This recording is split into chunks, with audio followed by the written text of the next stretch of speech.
제기 틀렸어요. 전 한국을 몰랐습니다. 5년 전 한국을 냉정하게 비판했던 유럽의 다큐멘터리 감독이 은퇴 직후 조용히 인천행 비행기에 올랐습니다. 그리고 입국 첫날 그녀는 모든 걸 잃을 뻔했죠. 그런데 그 순간 한 낯선 한국 여성이 아무 대가도 없이 손을 내밀었습니다. 단지 외국인이라서가 아니라 곤경에 처한 사람이니까 도와드린 거예요. 그 말 한마디가 그녀의 오랜 편견을 무너뜨렸고 카메라보다 더 깊은 무언가를 보게 만들었습니다. 도대체 한국에서 무슨 일이 있었던 걸까요? 지금 그 놀라운 이야기를 공개합니다. 안녕하세요. 저는 엘린 노르드그렌입니다. 스웨덴 출신 다큐멘터리 감독이에요. 처음엔 단순한 트렌드 정도라고 생각했습니다. SNS에 올라오는 한국 여행 후기들 말이죠. 이런 일은 가끔 있는 일이니까요. 하지만 상황은 제가 예상보다 훨씬 심각했어요. 5년 전 제가 만든 경쟁의 나라라는 다큐멘터리가 있거든요. 서울의 치열한 경쟁 사회를 다룬 작품이었는데 칸 방송 영상제에서 특별상까지 받았었습니다. 당시 저는 한국에 대해 상당히 비판적인 시각을 갖고 있었어요. 새벽 일시까지 학원에서 나오는 고등학생들, 하루 14시간씩 일하는 직장인들, 끝없는 경쟁 속에서 지쳐가는 사람들의 모습을 담았었거든요. 유럽 언론들도 동아시아 경쟁 사회의 민낯을 적나라하게 보여준 수작이라고 평했었죠. 그런데 최근 들어 이상한 일이 벌어지기 시작한 거예요. 유럽 젊은 층 사이에서 완전히 다른 한국 이야기들이 돌기 시작했습니다. 분실물이 사흘 만에 고스란히 돌아왔다는 증언, 지하철에서 낯선 노인이 먼저 손을 내밀어줬다는 경험담, 길을 물어봤는데 직접 데려다줬다는 후기들이었거든요. 하나둘 올라오는 이야기들을 보면서도 별로 신경 쓰지 않았어요. 여행자들이 종종 그런 미화된 경험담을 올리잖아요. 그런데 이런 증언들이 계속 쌓이기 시작한 거였습니다. 프랑스 친구 마리는 명동에서 지갑을 떨어뜨렸는데 30분 만에 찾았다고 했어요. 돈 한 푼도 없어지지 않았고 오히려 1,000원짜리 지폐 한 장이 더 들어있었다는 거였습니다. 독일 지인 한스는 아파서 쓰러졌는데 병원까지 데려다주고 진료비까지 냈다고 하더라고요. 네덜란드, 벨기에, 스위스, 심지어 노르웨이에서 온 여행객들까지 비슷한 경험담을 올리기 시작했습니다. 각자 다른 시기에 다른 장소에서 겪었는데도 내용이 놀랍도록 일치했어요. 저는 점점 혼란스러워졌습니다. 혹시 제가 5년 전에 뭔가 중요한 걸 놓쳤던 건 아닐까 하는 생각이 들기 시작했거든요. 그러던 중 결정적인 순간이 왔습니다. 지난 3월 브뤼셀에서 열린 국제인권 포럼에서였어요. 저는 한국 관련 세션에서 패널로 참여하고 있었거든요. 유럽연합 본부 건물 12층 대회의실이었는데 높은 천장과 거대한 창문이 인상적인 곳이었습니다. 200여 명의 참석자들이 모였고 저는 단상 맨 끝자리에 앉아 있었어요. 세션 주제는 아시아 사회의 변화와 인권의식이었습니다. 처음 1시간 동안은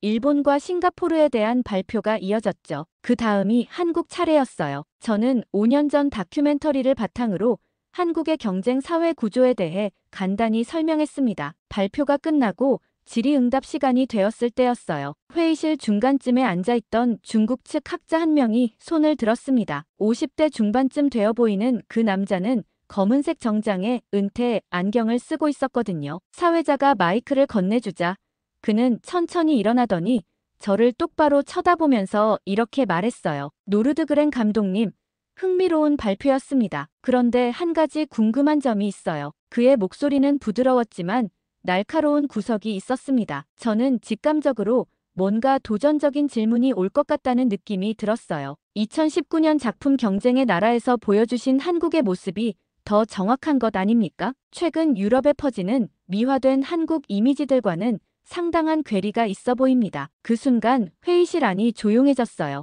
200여 명의 시선이 모두 저에게 집중되는 게 느껴졌거든요. 가슴이 뛰기 시작했습니다. 마이크를 잡은 제 손이 미세하게 떨리는 게 느껴질 정도였어요. 저는 몇 초 동안 말을 잇지 못했습니다. 사실 그 순간 제 머릿속에는 온갖 생각들이 뒤섞이고 있었거든요. 정말 제가 5년 전에 본 것이 한국의 전부였을까? 혹시 뭔가 중요한 걸 놓쳤던 건 아닐까요? 그때 갑자기 5년 전 촬영 당시의 한 장면이 떠올랐습니다. 서울 외곽 달동네에서 만났던 한 중학생 아이의 모습이었어요. 김민준이라는 이름의 그 아이는 아픈 어머니를 돌보며 아르바이트를 전전하고 있었거든요. 새벽 6시에 일어나 어머니 약을 챙겨드리고 학교 갔다 와서는 동네 편의점에서 밤 11시까지 일했습니다. 인터뷰를 하는 동안 그 아이의 눈빛이 유독 인상적이었어요. 절망적인 상황인데도 포기하지 않겠다는 의지가 그 눈 속에 담겨 있었거든요. 하지만 당시 저는 그 장면을 충분히 다루지 않았습니다. 경쟁의 나라라는 주제에 맞지 않는다고 판단했었어요. 대신 그 아이가 새벽 아르바이트를 하는 모습, 지친 표정으로 교실에서 졸고 있는 모습만 담았었거든요. 지금 돌이켜보니 그때 그 아이의 눈빛 속에서 뭔가 다른 걸 봤어야 했는데 싶었습니다. 혹시 제가 경쟁과 스트레스에만 집중하느라 정작 중요한 다른 면들을 놓쳤던 건 아닐까요? 목구멍이 갑자기 말라버렸어요. 추가적인 조사가 필요할 것 같습니다. 결국 저는 이런 애매한 대답만 할 수 있었어요. 회의실 안에서 작은 웅성거림이 들렸습니다. 몇몇 사람들이 고개를 갸웃거리는 게 보였거든요. 저는 그 순간 제대로 된 답변을 하지 못한 제 자신이 부끄러웠습니다. 그날 밤 스톡홀름 집으로 돌아와서도 계속 그 질문이 머릿속을 맴돌았어요. 아파트 앞 작은 공원을 내려다보며 창가에 서 있는데 5년 전 촬영 당시가 자꾸 떠올랐습니다. 특히 마지막 촬영 날이 생생했어요. 서울 외곽 달동네에서 만났던 그 중학생 아이 말이에요. 김민준이라는 이름의 그 아이가 언젠가는 어머니, 병을 꼭 고쳐드릴 거예요 라고 말할 때의 그 또렷한 눈빛을 지금도 기억합니다. 지금 돌이켜보니 그때 그 아이의 눈빛 속에서 뭔가 다른 걸 봤어야 했는데 싶었어요. 혹시 제가 경쟁과 스트레스에만 집중하느라 정작 중요한 다른 면들을 놓쳤던 건 아닐까요? 며칠을 고민하고 있는데 유럽인권재단에서 연락이 왔습니다. 한국 사회에 대한 재조명 프로젝트 참여 의사를 묻는 전화였거든요. 담당자는 5년 전과 현재를 비교 관찰해보는 건 어떻겠냐고 제안했어요. 제가 한국을 깊이 있게 다룬 감독 중 하나라면서 이번 기회에 정말 객관적인 시각으로 접근해보면 좋을 것 같다고 하더라고요. 저는 망설임 없이 대답했습니다. 하겠습니다. 그리고 그날 밤 인천행 항공편을 예약했어요. 이번엔 제대로 보고 싶었거든요. 5년 전에 놓쳤던 그 무언가를 말입니다. 24시간 후 저는 인천공항 활주로에 발을 딛고 있었어요. 인천공항에 도착한 건 오후 3시 20분이었습니다. 5년 만에 다시 밟는 한국 땅이었어요. 공항 내부가 예전보다 훨씬 깔끔해져 있더라고요. LED 조명들이 밝게 빛나고 있었고 안내판들도 더 현대적으로 바뀌어 있었습니다. 하지만 저에게는 그런 변화보다 더 시급한 문제가 기다리고 있었거든요. 입국 심사를 마치고 수함을 찾는 곳으로 향했는데 제 캐리어가 보이지 않는 거예요. 검은색 3위소 나이트 캐리어였는데 컨베이어 벨트를 한 바퀴 돌아도 없었습니다. 혹시나 싶어서 두 번째, 세 번째까지 돌고 나서야 뭔가 심각하게 잘못됐다는 걸 깨달았죠. 가슴이 점점 답답해지기 시작했어요. 그 캐리어 안에는 촬영 장비는 물론이고 5년 전 자료들까지 모두 들어있었거든요. 특히 김민준 아이와의 인터뷰 원본 영상도 있었고 이번 프로젝트를 위해 준비한 기획서와 참고 자료들도 전부 들어있었습니다. 이걸 잃어버리면 이번 여행 자체가 의미가 없어질 판이었어요. 심장이 빨리 뛰기 시작했습니다. 손바닥에 땀이 나더라고요. 저는 급하게 주변을 둘러보며 안내 데스크를 찾았어요. 캐리어를 찾을 수 없다고 설명했는데 젊은 여직원이 친절하게 대응해주긴 했지만 의사소통이 생각보다 매끄럽지 않았습니다. 분실 신고서를 작성하는 데만 30분이 걸렸거든요. 항공편 번호, 캐리어 색깔, 크기, 안에 들어있는 물품 목록까지 하나하나 적어야 했습니다. 제가 점점 초조해하고 있는데 그때 누군가 제 어깨를 가볍게 두드리는 거예요. 뒤돌아보니 60대 중반쯤 되어 보이는 여성분이 서 계셨습니다. 키가 155cm 정도로 작고 단정한 옷차림이었어요. 짙은 남색 코트에 작은 가죽 핸드백을 들고 계셨거든요. 머리는 깔끔하게 단발로 자르셨고 안경을 쓰고 계셨습니다. 그분이 조금 서툰 영어로 도움이 필요한지 물어보셨어요. 저는 급하게 상황을 설명했습니다. 캐리어를 찾을 수 없다는 것, 중요한 자료들이 들어있다는 것, 분실 신고는 했지만 어떻게 해야 할지 모르겠다는 것까지요. 그랬더니 그 여성분이 고개를 끄덕이시며 제게 따라오라고 손짓하시더라고요. 솔직히 처음엔 망설였어요. 낯선 사람을 따라가는 게 맞나 싶었거든요. 하지만 그분 표정에서 진심이 느껴졌습니다. 눈빛이 너무 따뜻했어요. 저는 결국 그분을 따라 나섰습니다. 먼저 공항 내 분실물 센터로 향했어요. 그분이 직원과 한국어로 빠르게 대화를 나누시는데 제가 이해할 수 없는 말들이었지만 뭔가 구체적이고 체계적으로 설명해주고 계시는 게 느껴졌습니다. 직원이 컴퓨터를 확인해 보더니 고개를 저었어요. 분실물 센터에도 아직 접수된 게 없다는 뜻이었습니다. 그런데 그 여성분은 여기서 포기하지 않으셨어요. CCTV 확인을 해보자고 제안하시더라고요. 저는 깜짝 놀랐습니다. 일반인이 쉽게 할 수 있는 일이 아니었거든요. 그분은 저를 데리고 공항 보안팀 사무실로 가셨습니다. 직원들과 한국어로 열심히 설명하시더니 특별히 허가를 받아주셨어요. CCTV 모니터 앞에 앉아서 지난 2시간 동안의 영상을 확인했습니다. 화면 속에서 제가 공항에 도착해서 수함을 찾는 곳으로 향하는 모습이 보였어요. 그리고 놀랍게도 제 캐리어가 다른 승객의 것과 뒤바뀌어 나가는 모습을 발견할 수 있었거든요. 보안팀 직원이 상황을 설명해줬어요. 화면 속에서 중년 남성이 제 캐리어를 자신의 것인 줄 알고 가져가는 모습이 선명하게 보였습니다. 그런데 문제는 그 사람이 어디로 갔는지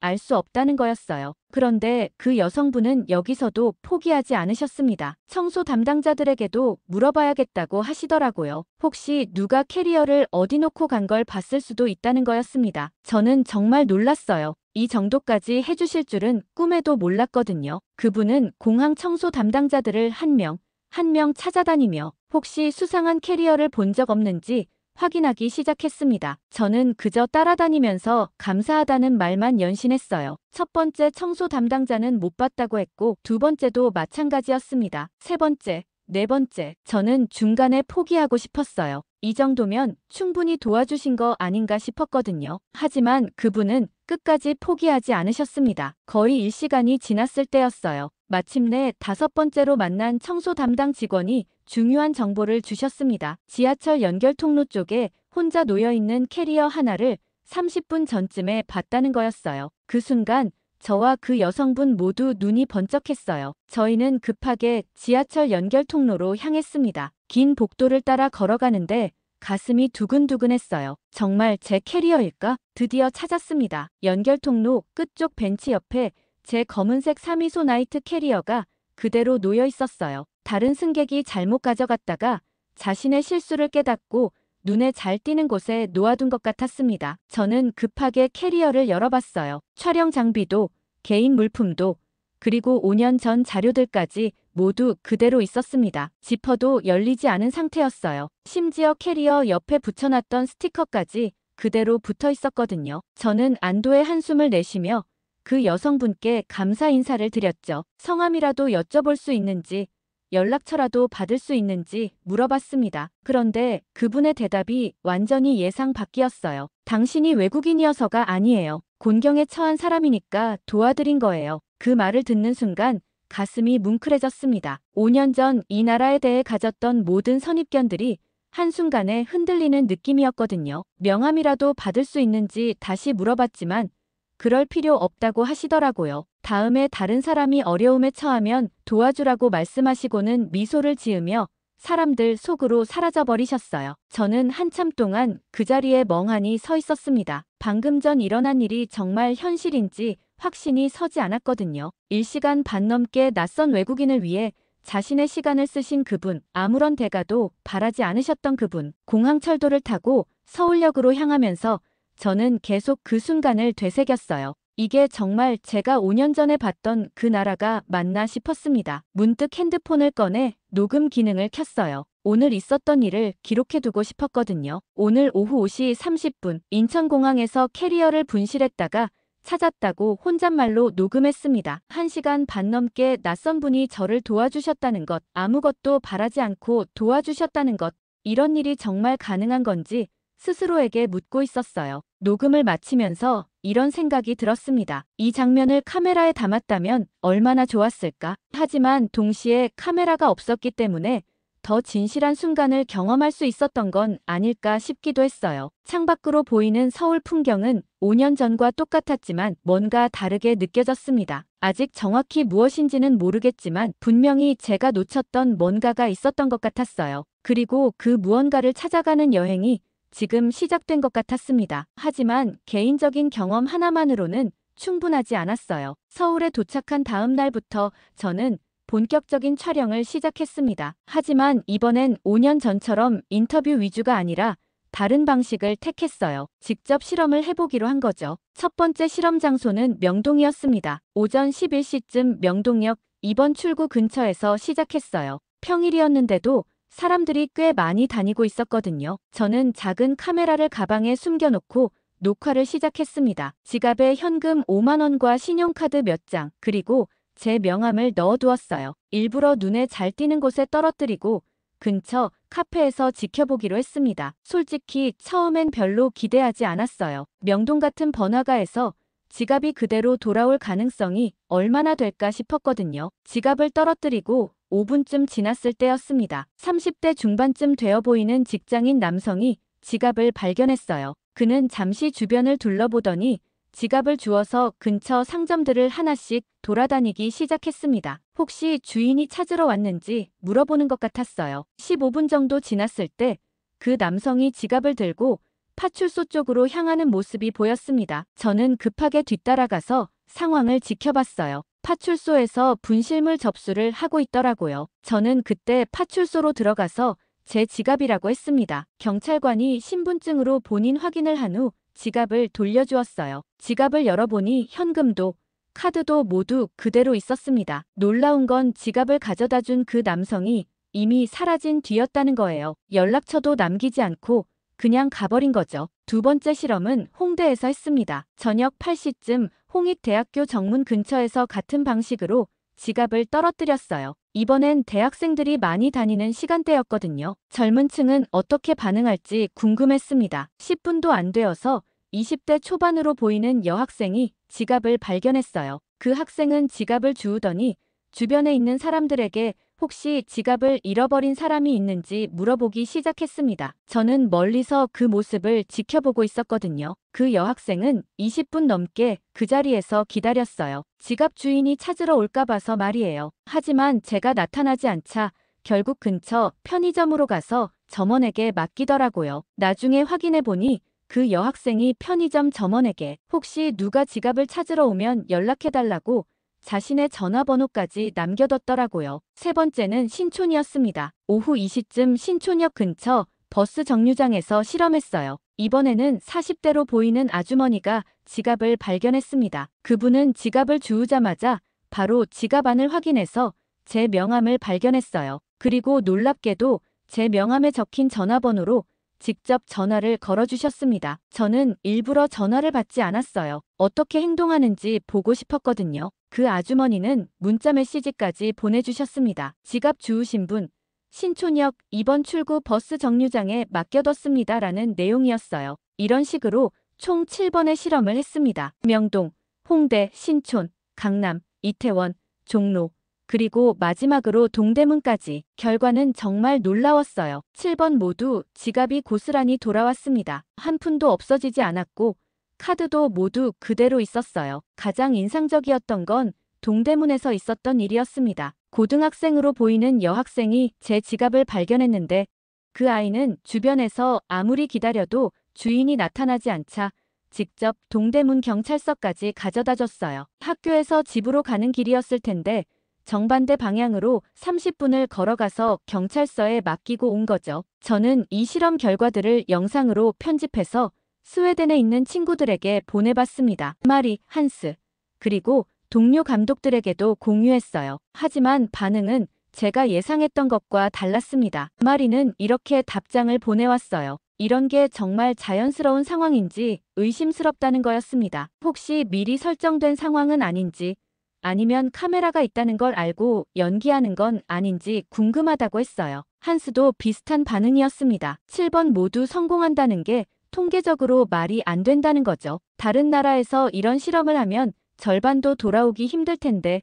100% 성공률은 너무 완벽해서 오히려 의심스럽다는 의견이었어요. 동료 감독 중 한 명은 더 직설적이었습니다. 혹시 한국 정부나 관련 기관에서 후원을 받고 만드는 홍보 영상은 아닌지 물어보더라고요. 이런 결과는 현실적이지 않다는 거였습니다. 저는 점점 당황스러워졌어요. 분명히 제가 직접 경험한 일들인데 오히려 의심을 받고 있었거든요. 그런데 생각해보니 친구들의 반응도 이해가 됐습니다. 제가 만약 다른 사람으로부터 이런 영상을 받았다면 똑같이 의심했을 것 같았어요. 그래서 더 확실한 실험을 해보기로 결심했습니다. 이번엔 지갑 떨어뜨리기가 아니라 더 극적인 상황을 만들어 보기로 했어요. 직접 쓰러져 보는 실험 말입니다. 누군가 길에서 쓰러졌을 때 사람들이 어떻게 반응하는지 보고 싶었거든요. 이건 연출할 수 없는 상황이었습니다. 진짜 응급 상황처럼 보이게 해야 했고 사람들의 즉각적인 반응을 확인할 수 있을 거라고 생각했어요. 그날 밤 호텔에서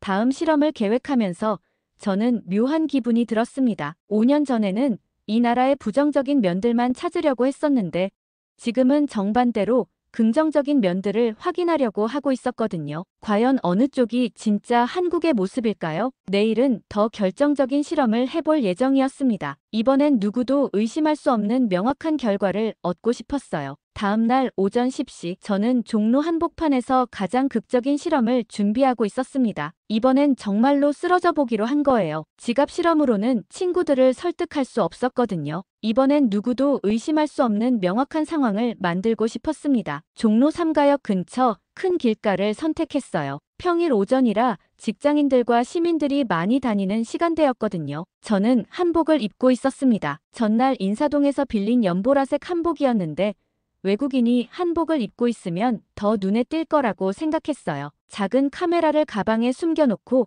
녹화를 시작했습니다. 그리고 길 한가운데서 갑자기 쓰러졌어요. 실제로는 연기였지만 최대한 자연스럽게 보이도록 했습니다. 그런데 쓰러지면서 정말로 무릎을 다치고 말았어요. 아스팔트에 무릎이 부딪히면서 상처가 났거든요. 그러자 그가 미소를 지으며 한 말이 제게는 큰 충격으로 다가왔습니다. 그때도 지금도 이 나라는 똑같아요. 다만 감독님이 보는 방향이 달라진 것 같네요. 그 말이 저에게는 큰 울림으로 다가왔습니다. 정말 그런 걸까요? 이 나라가 바뀐 게 아니라 제가 보는 시각이 달라진 걸까요? 5년 전에도 이런 따뜻함이 있었는데 제가 보지 못했던 걸까요? 그날 밤 호텔에서 저는 오랫동안 잠들지 못했습니다. 김민준의 마지막 말이 계속 머릿속을 맴돌았어요. 혹시 제가 지금까지 잘못된 방향을 보고 있었던 건 아닐까요? 개인적인 경험들로는 한계가 있었어요. 더 큰 그림을 봐야 했습니다. 김민준과의 만남 이후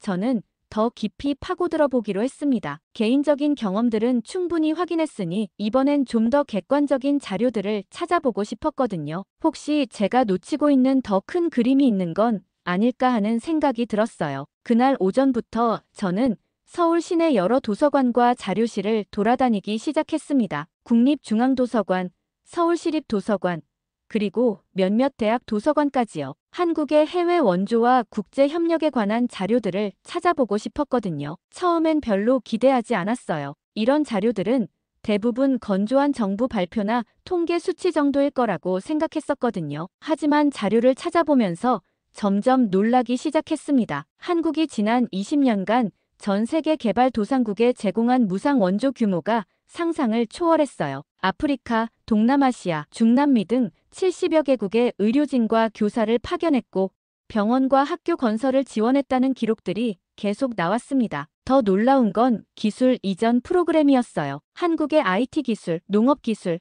의료 기술 등을 다른 나라들의 무상으로 전수해주는 프로그램들이 수십 개나 운영되고 있었거든요. 그것도 조건 없이 말이에요. 하지만 가장 충격적이었던 건 따로 있었습니다. 이 모든 활동들이 거의 알려지지 않았다는 거예요. 한국 정부나 관련 기관들이 이런 일들을 대외적으로 선전하거나 홍보한 적이 거의 없었던 겁니다. 저는 궁금해서 KUICA라는 기관을 직접 찾아가 봤어요. 한국국제협력단이라는 곳이었는데 해외 원조 업무를 담당하는 정부 기관이었습니다. 그곳에서 한 NGO 관계자를 만날 수 있었어요. 40대 초반쯤 되어 보이는 그 여성분은 15년째 이 일을 하고 계셨다고 해요. 저는 그분에게 왜 한국이 이런 활동들을 대외적으로 알리지 않는지 물어봤습니다. 다른 나라들은 해외 원조를 할 때마다 언론에 대대적으로 발표하는 경우가 많은데 말이에요. 그분의 대답은 간단했지만 인상적이었습니다. 은혜는 말로 갚지 않는다는 거였어요. 도움을 준 것을 자랑하는 건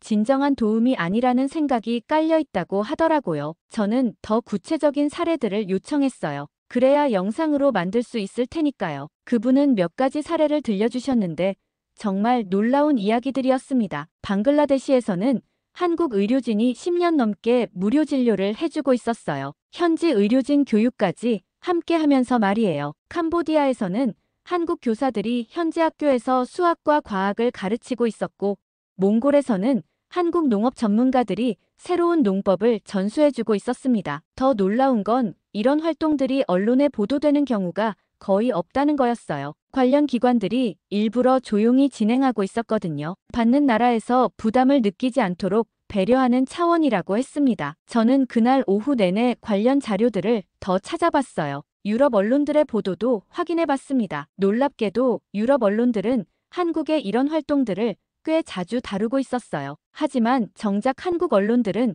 거의 다루지 않고 있었습니다. 프랑스 르몽드지에서는 한국을 조용한 원조 강국이라고 표현했어요. 독일 슈피겔지에서는 말하지 않는 기부자라고 했고요. 영국 가디언지는 겸손한 도움의 손길이라는 제목으로 한국의 해외 원조 활동을 다뤘더라고요. 저는 점점 혼란스러워졌습니다. 유럽에서는 한국의 이런 모습들이 어느 정도 알려져 있었는데 정작 한국 사람들 자신은 이런 일들을 크게 의식하지 않고 있는 것 같았어요. 그날 저녁 호텔에서 저는 카메라를 켜고 혼잣말을 녹화했습니다. 오늘 하루 동안 알게 된 사실들이 너무 충격적이었거든요. 가장 조용한 나라가 가장 큰 울림을 주고 있었다. 이런 말이 저절로 나왔어요. 한국은 좋은 일을 하면서도 그걸 자랑하지 않는 나라였습니다. 오히려 조용히 묵묵히 도움이 필요한 곳에 손을 내밀고 있었어요. 저는 문득 5년 전 제가 만든 다큐멘터리가 떠올랐습니다. 그때 저는 한국의 경쟁적인 면,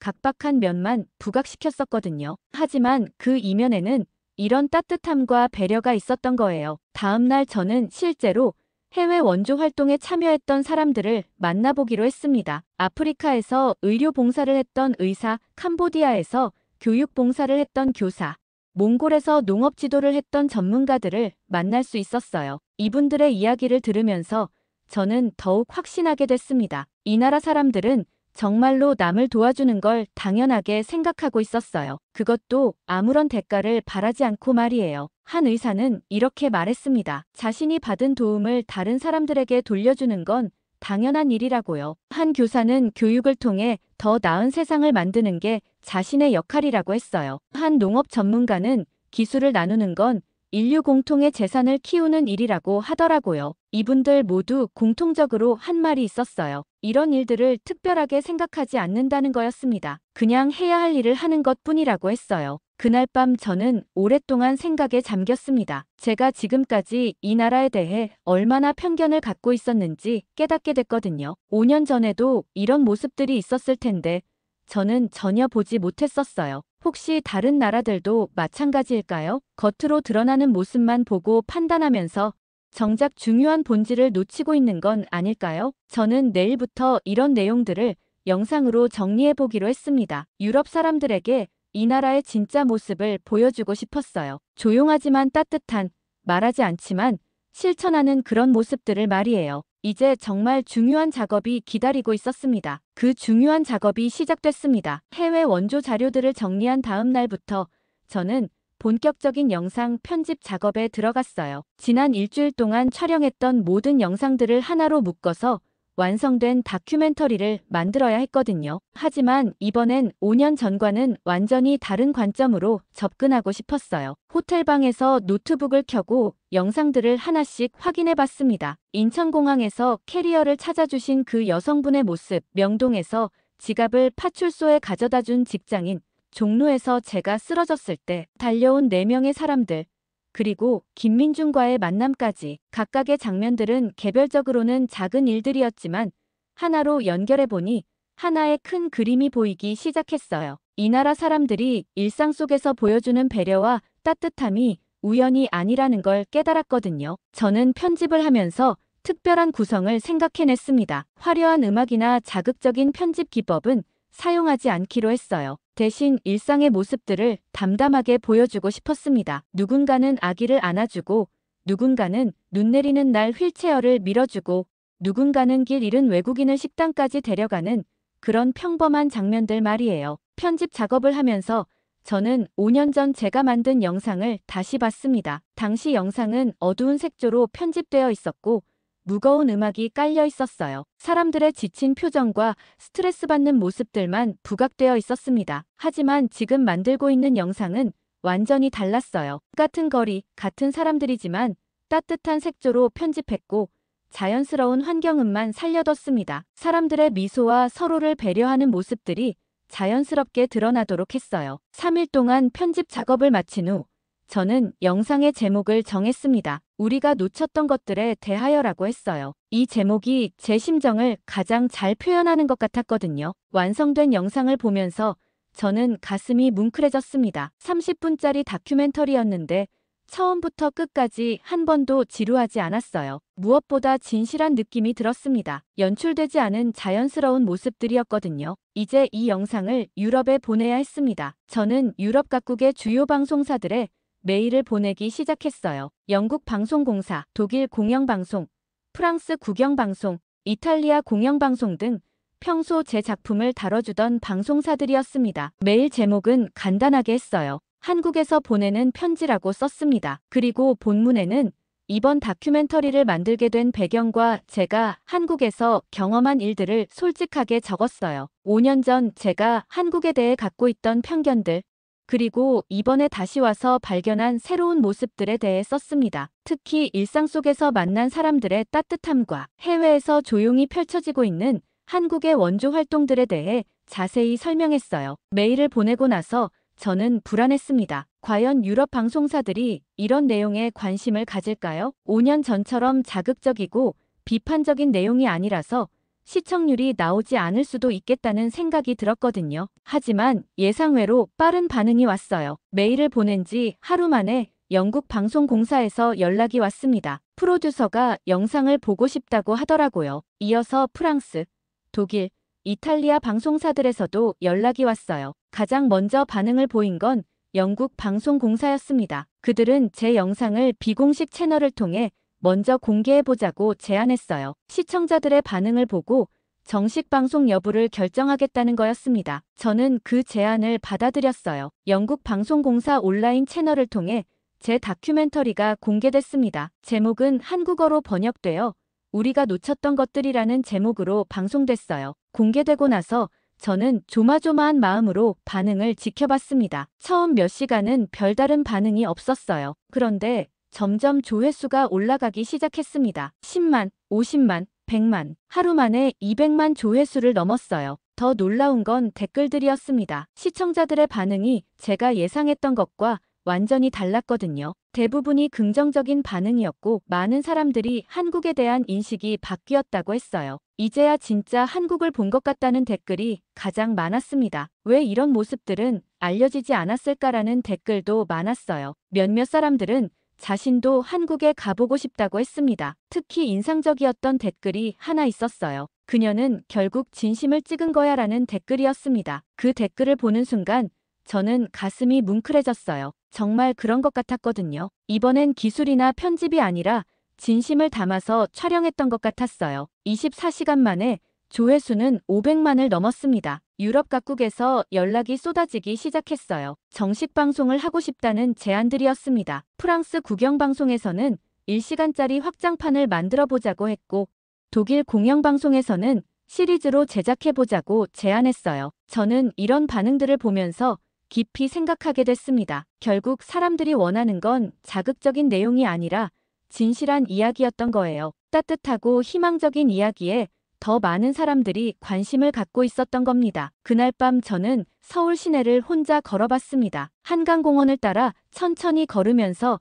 지난 일주일을 되돌아봤어요. 제가 이 나라에서 경험한 모든 순간들이 떠올랐습니다. 결국 제가 찾고 있던 건 새로운 한국이 아니었어요. 원래부터 있던 한국의 진짜 모습이었던 거죠. 5년 전에도 이런 따뜻함이 있었는데 저는 보려고 하지 않았던 겁니다. 이제 정말 마지막 작업이 남았습니다. 그 마지막 순간들이 다가왔습니다. 영상이 유럽에서 반향을 일으킨 지 일주일이 지났어요. 영상이 유럽에서 반향을 일으킨 지 일주일이 지났습니다. 저는 한국에서의 마지막 날을 맞이하고 있었어요. 내일이면 스톡홀름으로 돌아가야 했거든요. 하지만 떠나기 전에 마지막으로 해야 할 일이 하나 남아 있었습니다. 그날 오전 영국 방송공사에서 깜짝 소식이 날아왔어요. 제 다큐멘터리 조회수가 1천만을 넘었다는 거였습니다. 24시간 만에 500만이었는데 일주일 만에 1천만까지 올라간 거죠. 유럽뿐만 아니라 미국, 호주, 심지어 아프리카와 남미에서도 엄청난 반응이 나오고 있다고 했어요. 더 놀라운 건 댓글들의 변화였습니다. 처음엔 단순히 한국에 대한 호감을 표현하는 댓글들이 많았는데 점점 더 깊이 있는 반응들이 나오기 시작했어요. 이젠 한국이 세계의 교사가 되어야 한다는 댓글이 특히 인상적이었습니다. 한국의 조용한 배려와 실천하는 모습을 다른 나라들도 배워야 한다는 의견이었어요. 우리도 한국처럼 말보다는 행동으로 보여주자는 댓글도 많이 보였습니다. 프랑스에서 온 댓글 중에는 이런 것도 있었어요. 우리는 좋은 일을 하면 온 세상에 알리려고 하는데 한국은 조용히 실천하는구나. 독일에서는 진정한 강국은 이런 모습이어야 한다는 댓글이 올라왔고요. 하지만 가장 감동적이었던 건 따로 있었습니다. 여러 나라 사람들이 자신들도 일상에서 남을 도와주는 일을 실천하겠다는 댓글들을 올리기 시작한 거예요. 제 영상을 보고 영감을 받았다는 사람들이 점점 늘어나고 있었습니다. 영국의 한 대학생은 오늘부터 지하철에서 도움이 필요한 사람들을 더 주의 깊게 살펴보겠다고 했어요. 프랑스의 한 직장인은 작은 친절부터 시작해보겠다고 했고, 독일의 한 주부는 이웃에게 더 관심을 가져보겠다고 했습니다. 저는 이런 반응들을 보면서 깊이 감동받았어요. 제가 의도했던 것보다 훨씬 큰 파급 효과가 나타나고 있었거든요. 단순히 한국을 좋게 보여주는 것을 넘어서서 사람들이 자신의 삶을 돌아보게 만드는 영상이 된 거였습니다. 그날 오후 저는 마지막 촬영을 위해 카메라를 켰습니다. 한강공원 벤치에 앉아서 지난 일주일을 정리하는 영상을 찍고 싶었어요. 이번엔 혼잣말 형식이 아니라 시청자들에게 직접 전하는 메시지로 만들고 싶었습니다. 안녕하세요. 저는 엘린 노르드그렌입니다. 카메라를 보며 천천히 말을 시작했어요. 5년 전 제가 이 나라에 대해 가졌던 편견들, 그리고 이번에 다시 와서 발견한 진실들에 대해 차근차근 이야기했습니다. 사람은 결국 사람에게 감동받는 존재입니다. 그게 제가 한국에서 다시 확인한 진실이었어요. 이 말을 하면서 저는 지난 일주일 동안 만났던 모든 사람들이 떠올랐습니다. 인천공항에서 캐리어를 찾아주신 그 여성분, 종로에서 쓰러진 저를 도와준 4분, 그리고 김민준까지 모든 분들의 따뜻한 마음이 제게는 큰 울림으로 다가왔어요. 기술이나 경제력만으로는 진정한 감동을 줄 수 없습니다. 결국 사람의 마음을 움직이는 거예요. 촬영을 마치고 저는 한참 동안 한강을 바라봤습니다. 저녁 해가 강물에 반사되어 반짝이고 있었어요. 5년 전에도 똑같은 풍경이었을 텐데 지금은 왜 이렇게 아름답게 보이는 걸까요? 그날 밤 호텔에서 저는 유럽인권재단의 최종 보고서를 작성했습니다. 이번 프로젝트의 결과와 제가 얻은 교훈들을 정리해서 보내야 했거든요. 보고서 마지막 부분에 저는 이렇게 썼어요. 한국은 변하지 않았습니다. 다만 우리가 보는 방향이 달라진 것뿐입니다. 진정한 발견은 새로운 땅을 찾는 것이 아니라 새로운 눈으로 보는 것입니다. 다음 날 아침 인천공항으로 향하는 길에 저는 또 한 번 놀라운 경험을 했어요. 택시 기사 아저씨가 저를 알아보시더라고요. 제 다큐멘터리를 보셨다는 거였습니다. 감독님 덕분에 우리나라가 좋게 알려져서 고맙습니다. 그 말씀을 들으면서 저는 부끄러워졌어요. 제가 한 건 그저 있는 그대로의 모습을 보여준 것뿐이었는데 오히려 감사 인사를 받고 있었거든요. 제가 감사해야죠. 저야말로 많은 걸 배웠어요. 공항에서 출국 수속을 밟으면서 저는 지난 일주일을 되돌아봤습니다. 제가 이곳에서 경험한 모든 순간들이 소중한 기억으로 남을 것 같았어요. 무엇보다 사람을 보는 제 시각이 완전히 바뀌었다는 게 가장 큰 수확이었습니다. 비행기가 이륙하면서 저는 창밖으로 서울을 내려다봤어요. 점점 작아지는 도시의 모습을 보면서 이런 생각이 들었습니다. 저 안에 살고 있는 수많은 사람들이 매일 이런 작은 친절들을 주고받으며 살아가고 있구나. 스톡홀름에 도착한 후 저는 바로 편집실로 향했습니다. 마지막 촬영 영상을 추가해서 완전한 버전을 만들고 싶었거든요. 그리고 이 영상이 더 많은 사람들에게 전해져서 세상을 조금이라도 더 따뜻하게 만들 수 있기를 바랐어요. 한 달 후, 제 다큐멘터리는 유럽 전역에서 정식 방송됐습니다. 시청률도 높았지만 무엇보다 시청자들의 반응이 뜨거웠어요. 많은 사람들이 일상에서 작은 친절을 실천하기 시작했다는 소식들이 들려왔습니다. 결국 진심은 영상보다 강한 것 같아요. 기술적으로 완벽한 영상보다도 진실한 마음이 담긴 영상이 사람들에게 더 큰 울림을 주는 것 같습니다. 그리고 그런 울림이 세상을 조금씩 바꿔나가는 힘이 되는 거겠죠. 저는 이제 다음 프로젝트를 준비하고 있습니다. 이번엔 다른 나라에서도 이런 따뜻한 모습들을 찾아보고 싶어요. 세상 곳곳에 숨어있는 아름다운 이야기들을 발견해서 더 많은 사람들과 나누고 싶습니다.